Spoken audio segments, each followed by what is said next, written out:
বিসমিল্লাহির রহমানির রহিম। আমার আলোচনার বিষয় হলো ইসলামের গুরুত্ব। ইসলামের গুরুত্ব অপরিসীম। আল্লাহর কাছে গ্রহণযোগ্য একমাত্র জীবন বিধান হলো ইসলাম।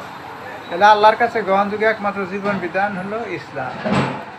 সূরা আল ইমরানের 19 আয়াতে বলা হয়েছে, নিশ্চয়ই আল্লাহর কাছে মনোনীত জীবন বিধান হচ্ছে ইসলাম। তাহলে আল্লাহর কাছে মনোনীত জীবন বিধান হচ্ছে ইসলাম।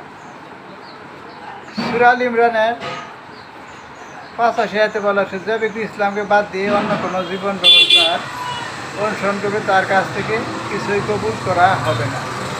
যে ব্যক্তি ইসলামকে বাদ দিয়ে অন্য কোনো জীবন ব্যবস্থা অনুসরণ করবে তার কাছ থেকে কিছুই কবুল করা হবে না, আর সে আখেরাতে ক্ষতিগ্রস্তদের অন্তর্ভুক্ত হবে।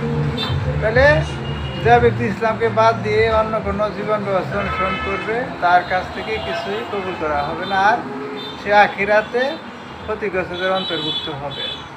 দুনিয়ায় যতগুলি ধর্ম আছে এবং সবগুলির উৎপত্তি হলো আল্লাহ মানতে ইসলাম ধর্মের বিকৃতি ঘটানোর মাধ্যমে। তাহলে সবগুলি ইসলাম ধর্মের বিকৃতি ঘটানোর মাধ্যমে এগুলির উৎপত্তি হয়েছে। এই বিকৃতি আসার কারণ হলো বিভিন্ন ব্যক্তি প্রাকৃতিক সত্যের উপর নিজের নতুন নতুন কথা যোগ করে নিজেদের জন্য একটি আলাদা ধর্ম বানিয়েছে। তাদের পর থেকেই সত্যের পরিবর্তে এই বর্জিত জিনিসেরই ভক্ত হয়ে গেছে, যার ফলে তারা অন্যদের থেকে আলাদা হয়ে গিয়ে একটা স্বতন্ত্র ফরকায় পরিণত হয়েছে। এখন সঠিক পথ নির্দেশনা লাভ করতে চাইলে প্রত্যেক ব্যক্তিকে প্রকৃত সত্য দিনের দিকে ফিরে যেতে হবে।